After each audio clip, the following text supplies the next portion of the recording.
and welcome to the 15th lecture of our laws of motion discussion. In this lecture, we'll talk everything that you need to know regarding a very important topic called constraint relation.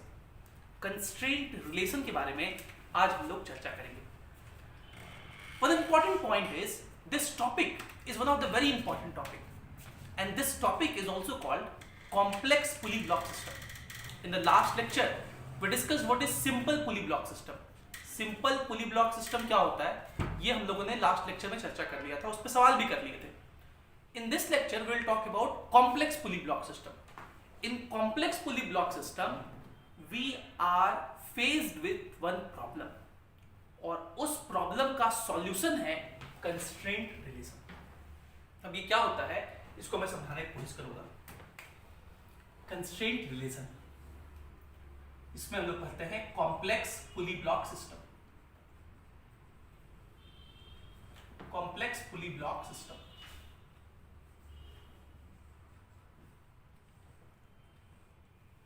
लेकिन इसको शुरू करने से पहले मैं आपको ये concept Atwood machine के हेल्प से ही समझा देता हूं. उससे समझना आसान होता है क्योंकि वो सिंपल पुली ब्लॉक सिस्टम है. फिर उससे जो रिजल्ट आएगा उस रिजल्ट को हम लोग आगे सब में यूज करते रहेंगे. तो हम लोग कंस्ट्रेंट रिलेशन को समझने के लिए सबसे पहले सिंपल पुली ब्लॉक सिस्टम लेते हैं. सबसे पहले क्या लेते हैं, simple pulley block system. Simple pulley block system.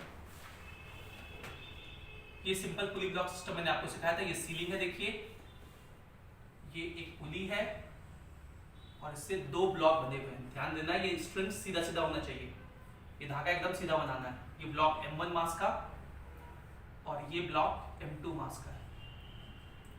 Let's suppose M1 is greater than M2. ये वाला बड़ा है, ये छोटा है. तो अगर इसका FBD बनाए तो इसका वेट M1G नीचे, यहां टेंशन T ऊपर. इसका वेट M2G नीचे, यहां टेंशन T ऊपर.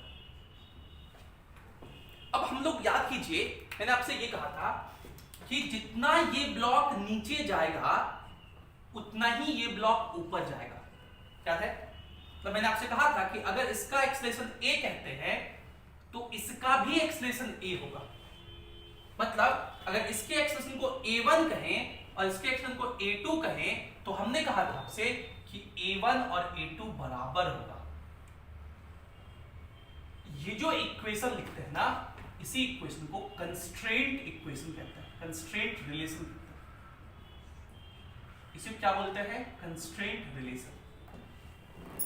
अब ये मैंने कैसे कह दिया कि A1 और A2 बराबर होगा, ये मैंने कैसे कह दिया? इस बात से कहा कि देखिए भाई कि ये जो धागा है उसका लेंथ फिक्स होना है. इस धागे का लेंथ फिक्स होना है, इसलिए जितना ये ब्लॉक नीचे जाएगा उतना ही ये ब्लॉक भी ऊपर जाएगा. इसलिए दोनों का एक्सेलरेशन सेम होगा. इस बात को मैं भी प्रूफ करके दिखाऊंगा. ये A1 A2 है, इसको डिराइव करके भी दिखा सकते हैं, अभी दिखाऊंगा मैं. तो ये जो इक्वेशन लिखे A1 A2, इसी को क्या बोलते हैं, कंस्ट्रेंट रिलेशन. ये जो रिलेशन है, ये रिलेशन है किसके किसके बीच का, एक्सेलरेशंस के बीच का. सेम रिलेशन हम लोग वेलोसिटी के लिए भी लिख सकते हैं. अगर हम कहें इसका वेलोसिटी v1 है और इसका वेलोसिटी v2 है, किसी इंस्टेंट पर इसका वेलोसिटी v1 है, किसी इंस्टेंट पर इसका वेलोसिटी v2 है, तो हम लोग ये भी लिखेंगे इस केस के लिए कि velocity of 1 is equals to velocity of 2. इस वेलोसिटी के रिलेशन को भी हम लोग कंस्ट्रेंट रिलेशन कहेंगे. अगर किसी इंस्टेंट पे इसका डिस्प्लेसमेंट कहें, इनिशियल से यहां तक आया x1 डिस्प्लेस किया, तो इसका भी डिस्प्लेसमेंट वही लिखेंगे x2, और x1 is equals to x2 जो लिखेंगे, इसको भी हम लोग कंस्ट्रेंट रिलेशन ही कहेंगे.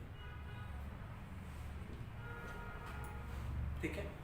तो कंस्ट्रेंट रिलेशन जो है, ये जो रिलेशन है, ये बेसिकली रिलेशन है between kinematical parameters. Between kinematical parameters. And what are kinematical parameters? Those parameters about which we study in kinematics. Kinematics के बारे में किसके बारे में पढ़ते हैं? Displacement के बारे में, that is x, velocity और acceleration. What is x? Displacement. What is V? Velocity. And what is A? Acceleration. तो इन काइनेमेटिकल पैरामीटर्स के बीच जो रिलेशन होता है उसको कंस्ट्रेंट रिलेशन कहते हैं, ठीक है। अब सवाल है कि इसका जरूरत क्यों पड़ता है, क्यों लिखते हैं भाई कंस्ट्रेंट रिलेशन, बिना उसके काम नहीं चल सकता क्या? नहीं चल सकता, बिल्कुल नहीं चल सकता, क्योंकि यहां सिंपलेस्ट पुली ब्लॉक सिस्टम था, इसलिए आपको दिख रहा था कि जितना इसका एक्सेशन होगा उतना ही इसका एक्सेशन होगा। लेकिन कॉम्प्लेक्स पुली ब्लॉक सिस्टम में आपको दिखता नहीं है और इसलिए हमें इक्वेशन लिखने का जरूरत पड़ता है। लेकिन आप ये पूछेंगे सर लिखें क्यों, नहीं दिख रहा है? तो नहीं दिख रहा है, इसलिए लिखना पड़ता है कि अगर मान ले हम यहीं पे लिख के दिखाएं, अगर मान ले हम कि हमें नहीं पता है थोड़ा देर के लिए कि इन दोनों का एक्सेशन बराबर है, थोड़ा देर के लिए नहीं पता है, तो क्या होगा भाई, क्या होगा? आप इसके लिए इक्वेशन लिखेंगे, इसके लिए इक्वेशन क्या लिखेंगे? ये ब्लॉक किधर जा रहा है? नीचे जा रहा है, क्योंकि ब्लॉक नीचे जा रहा है, तो ये ब्लॉक नीचे जा रहा है तो नीचे वाले फोर्स को पहले लिखेंगे। क्या लिखेंगे equation? m1g minus T is equals to m1a1, ये इसका इक्वेशन होगा। इसके लिए क्या लिखेंगे? ये ब्लॉक ऊपर जा रहा है तो t minus m2g is equals to m2a2, ये इक्वेशन लिखेंगे, ये दो इक्वेशन लिखेंगे। अगर मैं पूछूं आपसे कि इस सिचुएशन में कितने अननोन्स हैं, कितने चीजें ऐसे हैं जो आपको नहीं पता है, सबसे पहले t की value is unknown. Similarly m1 and m2 is known, ये दोनों मास दिया हुआ रहेगा, सो t is unknown, one unknown variable, a1 is unknown, a2 is unknown, so we have three variables t, a1 and a2 and we have only two equations, और हमारे पास equation कितना है? सिर्फ दो है। इक्वेशन कितना है? सिर्फ दो। दो इक्वेशन तीन अननोन नहीं सॉल्व कर सकते, दो इक्वेशन तीन अननोन नहीं सॉल्व कर सकते। जितने इक्वेशन हैं उतने अननोन होने चाहिए, उतने जितने अननोन है उतने इक्वेशंस होने चाहिए, तभी आप सॉल्व कर सकते हैं।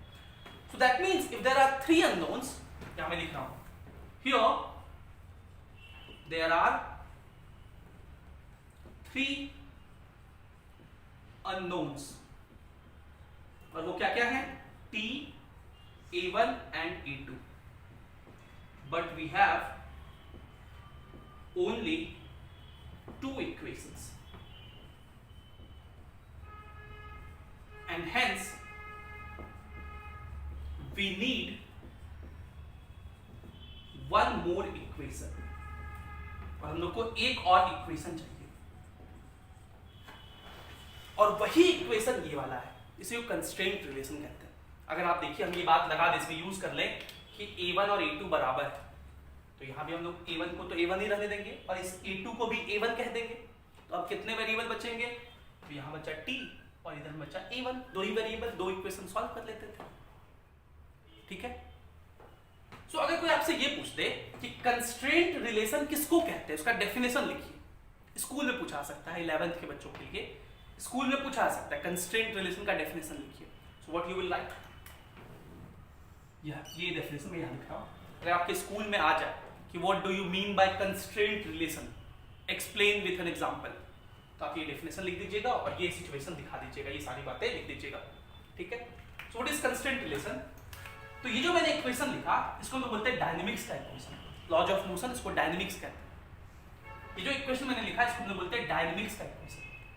जब डायनेमिक्स का इक्वेशन सफिशिएंट नंबर में नहीं हो किसी सिचुएशन को सॉल्व करने के लिए, तब हम लोग काइनेमेटिकल पैरामीटर्स के बीच में जो इक्वेशन लिखते हैं उसको कंस्ट्रेंट रिलेशन कहते हैं। उसे क्या बोलते हैं? Constraint relation. सो डेफिनेशन लिखेंगे, when dynamics fail to provide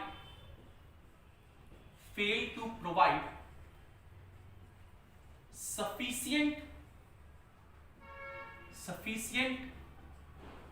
number of equations to solve a particular situation,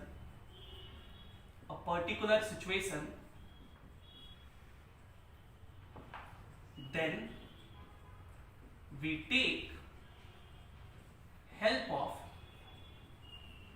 kinematics to write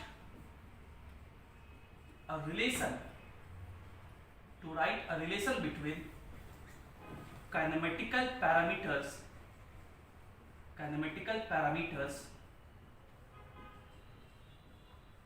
and this is called constraint relation.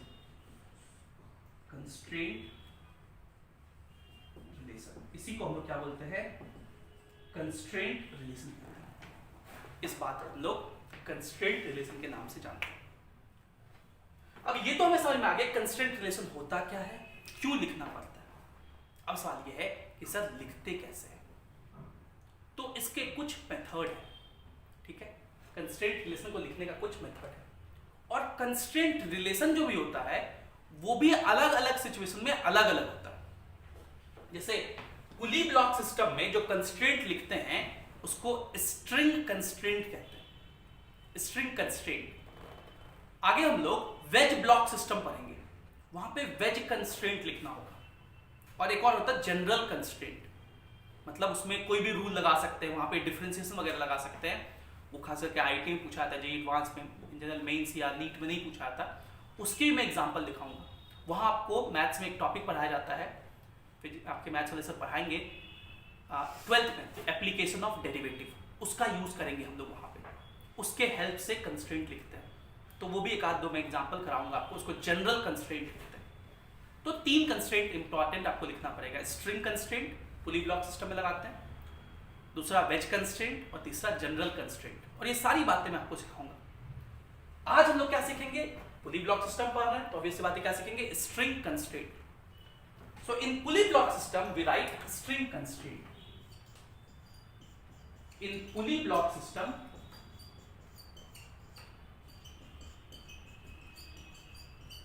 we write string constraint. Pulley block system में हम लोग string constraint लिखते हैं, ठीक है। अब ये जो स्ट्रिंग कंस्ट्रेंट है, स्ट्रिंग कंस्ट्रेंट जो है ये कैसे लिखा जाता है? तो ये इस बात को लेके लिखा जाता है कि धागे का लेंथ हमेशा फिक्स होता है। जो स्ट्रिंग है वो इनएक्सटेंसिबल नेचर का होता है। यही से हमने टेंशन की शुरुआत की थी कि टेंशन इसलिए डेवलप होता है because the string is of inextensible nature. What is the meaning? इसका लेंथ चेंज नहीं हो सकता।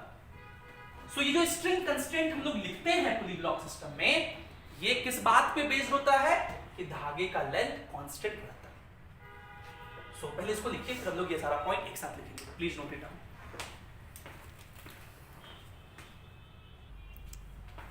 सो हम लोग ये डिस्कस किए कि पुली ब्लॉक सिस्टम में हम लोग जो कंस्ट्रेंट लिखते हैं उसको स्ट्रिंग कंस्ट्रेंट कहते हैं। क्या मैं लिख रहा हूं कि स्ट्रिंग कंस्ट्रेंट जो हम लोग लिखेंगे, string constraint is based on the point that the string is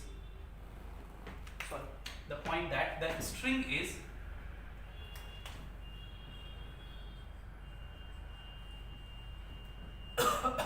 inextensible in nature. The string is inextensible in nature. जो string है वो inextensible nature का है। इसी point पे हम लोग string constraint लिखते हैं। और inextensible nature का मतलब कि length will remain constant। अब ये जो string constraint है इसको लिखने के 3 methods हैं। इसको लिखने के 3 मेथड्स हैं। कितने मेथड है? 3। लेकिन हम लोग अभी सिखाएंगे तो हम आपको तीनों, लेकिन हम लोग यूज करेंगे एक ही, ठीक है। 1 या 2, मतलब अगर सिंपल केस हुआ तो सीधा दिख जाएगा पहला वाला से, या तीसरा वाला, दूसरा वाला यूज नहीं करेंगे। तो फिर आप बोलेंगे सर सिखा क्यों रहे? इससे सिखा रहे कि अगर स्कूल में कभी डिराइव करने पूछ दिया तो वो डिराइव करने का वो तरीका है, किसी किसी बुक्स में लिखा आता है। और कभी अगर बहुत कॉम्प्लेक्स ऐसा कभी सिचुएशन हो गया, जैसे होता नहीं है 99.9% केस में, लेकिन कभी कभी जरूरत पड़ सकता है, तो इसलिए रिस्क नहीं लेना चाहिए, सब कुछ जान के रखना चाहिए, बाकी यूज पड़े ना पड़े कोई दिक्कत नहीं। तो पहला जो मेथड है, मेथड वन किसके लिए? स्ट्रिंग कंस्ट्रेंट लिखने के लिए। तो पहला जो मेथड है उसका नाम है विजुअलाइजेशन मेथड। ये मेथड कहता है विजुअलाइजेशन कीजिए, विजुअलाइज कीजिए। क्या विजुअलाइज कीजिए? जैसे अभी किए थे, जैसे करते थे पिछले क्लास तक कि भैया ये ब्लॉक जितना नीचे जाएगा उतना ही ये ब्लॉक ऊपर जाएगा, क्योंकि सेम धागा से कनेक्टेड है, इसलिए A1 = A2 होगा। तो विजुअलाइजेशन कहता है कि भैया देखिए, सिंपल केस में आप आराम से विजुअलाइज कर सकते हैं। Simple cases of uni block system में लगाइए इन जनरल, और उसमें आपको दिखेगा कि A1 और A2 क्या है? बराबर है, क्योंकि जितना ये ब्लॉक नीचे गया उतना ये ब्लॉक ऊपर गया। ये तो पहले से ही पता था, कोई नया बात नहीं इसी केस में। मेथड टू कहता है कि आप लेंथ ऑफ स्ट्रिंग लिखिए, लेंथ ऑफ स्ट्रिंग लिखिए। जैसे अगर मैं आपसे ये कहूं कि अभी इस सिचुएशन में इस स्ट्रिंग का लेंथ लिखना है, ये जो डायग्राम बना हुआ है इस सिचुएशन में, तो आप लिख सकते हैं।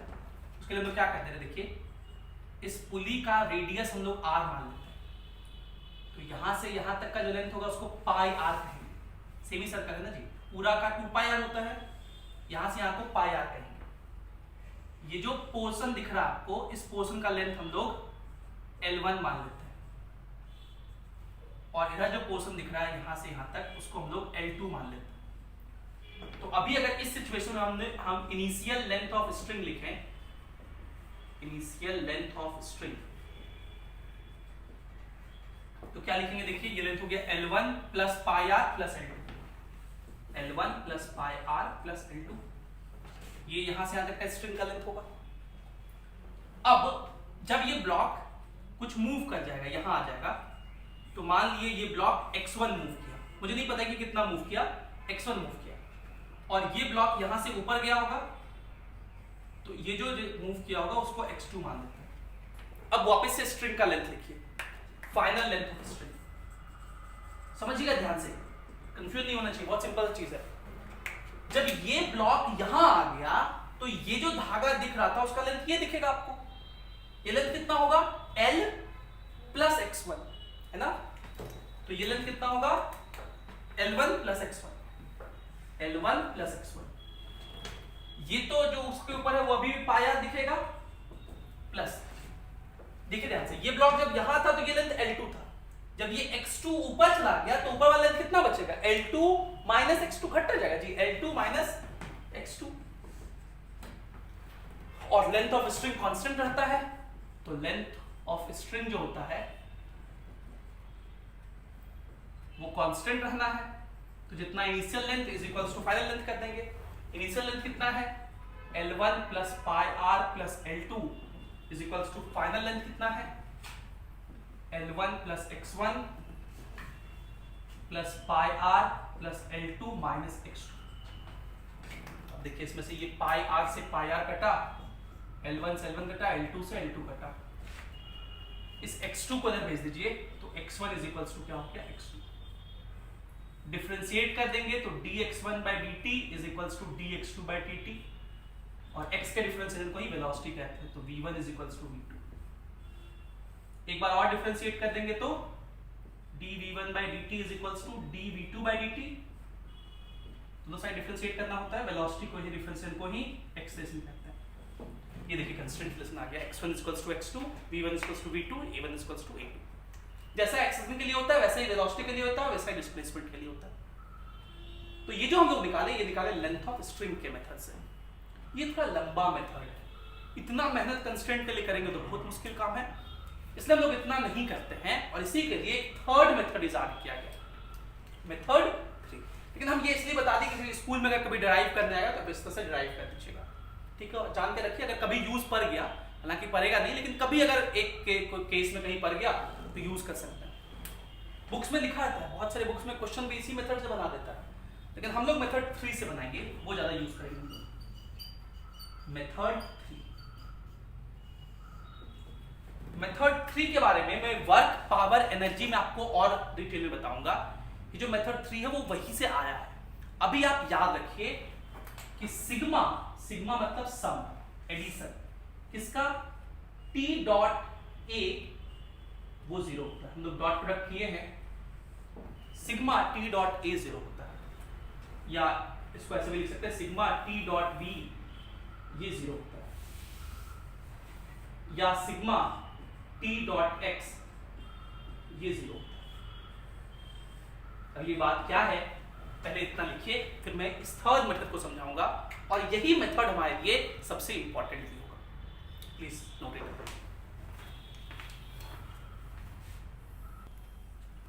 तो क्या हम लोग डिस्कस कर रहे हैं, constraint relation. What is constraint relation? जब डायनेमिक्स हमें किसी सिचुएशन को सॉल्व करने के लिए सफिशिएंट नंबर ऑफ इक्वेशंस नहीं दे पाता है, then we take help of kinematics and we write a relationship between kinematical parameters like velocity, displacement, acceleration, इनके बीच हम लोग एक रिलेशन लिखते हैं, and this relation is known as constraint relation, right? ये constraint relation बहुत तरह का होता है, string constraint, wedge constraint, general constraint. Right now we are discussing pulley block system, and in pulley block system we use string constraint. String constraint इस बात पे based होता है, कंस्ट्रेंट, ये जो वर्ड है ना कंस्ट्रेंट, इसका मतलब होता है फिक्स्ड, रिस्ट्रिक्शन। तो ये इस बात पे फिक्स होता है, इस बात पे बेस्ड होता है कि धागे का लेंथ हमेशा फिक्स्ड रहता है, उसका लेंथ चेंज नहीं करता है। And to write constraint relation we have 3 methods. First method, visualise करना, which we can use in simple pulley block system by seeing that कि एक ब्लॉक जितना ऊपर जा रहा है दूसरा ब्लॉक उतना ही नीचे आएगा, एक ही धागा बंधा होता है, it's easier to visualise there, ठीक है। दूसरा, लेंथ ऑफ स्ट्रिंग लिखना, पूरा लिख करके ड्राइव करना, वो मैंने आपको दिखाया, but that we do not use generally क्योंकि वो थोड़ा सा लेंथी है, मेहनत करने वाला है, डायग्राम में भी दिखाना पड़ता है।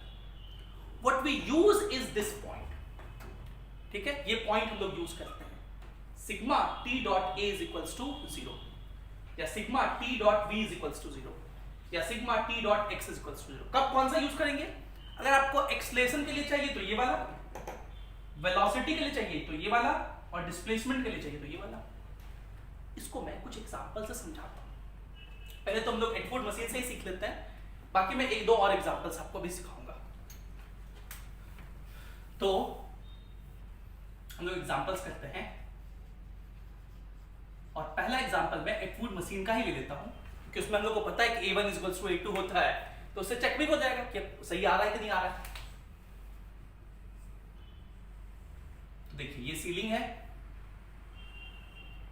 ये पुली, ये ब्लॉक,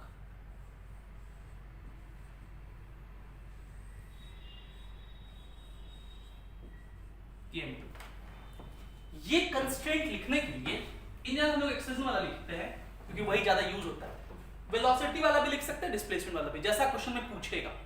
इन जनरल एक्सलेशन पूछता है इसलिए ये वाला लिखते हैं। सब लिखने का तरीका एक ही है, एक ही बात है। अगर एक्सलेशन वाला लिखना है तो ए लिखिए, वेलोसिटी वाला लिखना है तो वी लिखिए, डिस्प्लेसमेंट वाला लिखना है तो एक्स लिखिए, बस यही फर्क है और कोई फर्क नहीं, इक्वेशन भी सेम आएगा।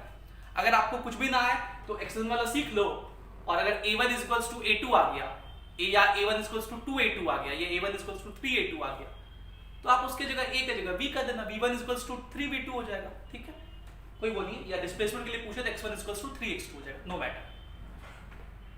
तो सबसे पहले मुझे टेंशन दिखाना होगा और एक्सलेशन दिखाना होगा, एरो लगाओ, मतलब वेक्टर फॉर्म में दिखाना होगा आपको। ओके, सो टेंशन तो दिखाने हम लोग को आता है। यहाँ पे टेंशन ब्लॉक से दूर धागे की तरफ, यहाँ पे टेंशन ब्लॉक से दूर धागे की तरफ, ठीक है। एक्सलेशन, अब देखिए कई बार आपको नहीं पता चलेगा, तो सिंपल पुली ब्लॉक सिस्टम है, यहाँ आपको पता होता है कि भाई इसका मास ज्यादा है तो ये नीचे जाएगा, इसका मास कम है तो ये ऊपर जाएगा। लेकिन कॉम्प्लेक्स पुली ब्लॉक सिस्टम में हमें नहीं पता होता है, then there you can let any direction. अब ऐसा नहीं कि डायरेक्शन का मतलब ये ऊपर ही नीचे जा सकता है, ऐसा नहीं कि इधर मान लेना, नहीं, मतलब ऊपर नीचे में आप कोई भी लेट कर, कोई भी लेट करके, लेकिन लेट करना जरूर, ऐसा नहीं कि छोड़ देना, लेट करना है। लेट करके आप सॉल्व कर लीजिए सॉल्व करने के बाद अगर आपका आंसर पॉजिटिव आया एक्सप्रेशन का वैल्यू, दैट मीन्स आपने जो डायरेक्शन लेट किया है वो सही लेट किया है। और अगर वो निगेटिव आया, इसका मतलब कि आपका खाली जो डायरेक्शन होगा वो खाली ऊपर होगा, वैल्यू उतना ही होगा। मान लीजिए A1 आया -5 मीटर पर सेकंड स्क्वायर और आपने लेट किया था A1 नीचे की तरफ, तो फाइनल जब A1 इक्वल्स टू लिखेंगे -5 मीटर पर सेकंड स्क्वायर, तो उसके नीचे एक लाइन लिख दीजिएगा, this negative sign shows that the block is moving with 5 metre per second square upward, क्योंकि आपने नीचे माना था इसलिए वो अपवर्ड हो गया। अगर आपने ऊपर माना होता तो वो नीचे कर देना है, मतलब जो भी आपने डायरेक्शन माना है उसको रिवर्स कर देना है। ये हम लोग सीखेंगे अभी, ठीक है। तो इसका मान लीजिए, हम मान लेते हैं कि ये इधर जा रहा है A1 से और ये इधर जा रहा है A2 से, कोई दिक्कत नहीं। अब हम लोग लिखेंगे T dot A, dot product थोड़ा सा याद लाते हैं आपको, A डॉट B का फॉर्मूला होता है AB cos थीटा, तो आप लिखेंगे TA cos थीटा, ठीक है, इज इक्वल्स टू 0। और इधर सिग्मा भी, सिग्मा मतलब सबके लिए ये लिखना है और सबको जोड़ते चलना है। और अगर कोई दो वेक्टर सेम डायरेक्शन में हो, जैसे यहां पे ये टेंशन और एक्सेलरेशन सेम डायरेक्शन में है, दो वेक्टर सेम डायरेक्शन में है तो एंगल 0 होता है। सेम डायरेक्शन मतलब एंगल 0, और cos 0 का वैल्यू 1 होता है, तो TA हो जाएगा। तो आगे से हम लोग ऐसे याद रखेंगे, सेम डायरेक्शन में ना तो सीधा सीधा टेंशन इनटू एक्सेलरेशन लिख दो, और प्लस में सेम डायरेक्शन cos 0 1, इसलिए प्लस में। और अगर अपोजिट डायरेक्शन में, जैसे यहां देखिए, यहां टेंशन ऊपर है एक्सेलरेशन नीचे है, अपोजिट डायरेक्शन में है ना, तो अपोजिट डायरेक्शन मतलब एंगल 180 और cos 180 -1 होता है, इसलिए माइनस TA लिखना पड़ेगा। तो शॉर्टकट में हम लोग ये भी याद रख सकते हैं, अगर सेम डायरेक्शन में है तो प्लस, अपोजिट डायरेक्शन में है तो माइनस। लिखिए कंस्ट्रेंट, इसके लिए क्या लिखेंगे T into A2, same direction में है ना तो TA2, इसके लिए क्या लिखेंगे माइनस, क्योंकि अपोजिट डायरेक्शन में है TA1। ऐसा सबके लिए लिखते चलिए, जितना ब्लॉक है उसका एक्सेलरेशन के साथ, दो ही ब्लॉक है लिख दिए, इज इक्वल्स टू 0। यही इस सिग्मा का मतलब था, सिग्मा का मतलब सबके लिए लिखते चलिए और कुछ जोड़ के फॉर्म है, ठीक है। तो यहाँ प्लस था बीच में, तो प्लस माइनस माइनस हो गया, इसको उधर भेज दिए, TT कट जाएगा तो A2 is equals to A1। ये कंस्टेंट रिलेशन आ गई, हम लोग को पहले ही पता था। अगर सिमिलरली वेलोसिटी के लिए कहता तो आप यहाँ खाली V1 लिख देते, यहाँ V2, बाकी लिखने का तरीका यही होता, V1 इक्वल्स टू V2 आ जाता। फिर से समझिए इसको, मैं कुछ और एग्जांपल समझाता हूँ। एक और एग्जांपल समझिए, हम लोग इस पे बहुत सारे एग्जांपल करेंगे, इसलिए आराम से एक दो बार में समझ में आ जाएगा। देखिए सीलिंग है,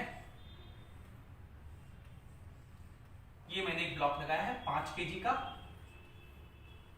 ये पुली,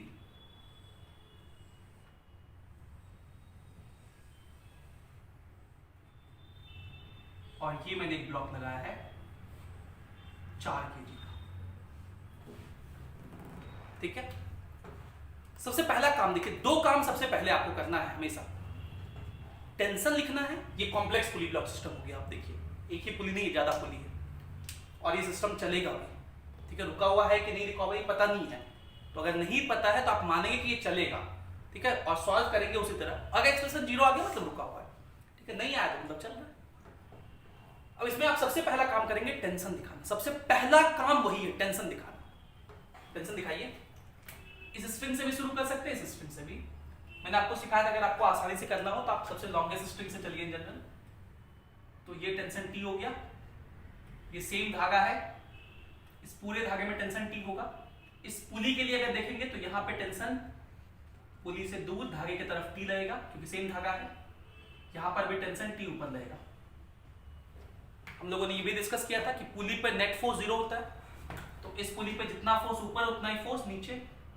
तो ये TT 2T ऊपर है तो नीचे भी कितना होगा 2T। इस पुली पर 2T नीचे है, इस ब्लॉक मतलब इस वाले धागे में टेंशन 2T है, तो इस वाले ब्लॉक पे 2T ऊपर दिखाएंगे। देखिए ये भी मिस्टेक होता है, ये मिस्टेक नहीं करना। ये मैंने बहुत बच्चों को देखा है कि वो क्या करेंगे, ये वाला 2T दिखाएंगे, ये वाला नहीं दिखाएंगे कि सर पता तो चलेगा ना 2T टेंशन है। नहीं, डायरेक्शन दिखाना इंपॉर्टेंट है टेंशन का।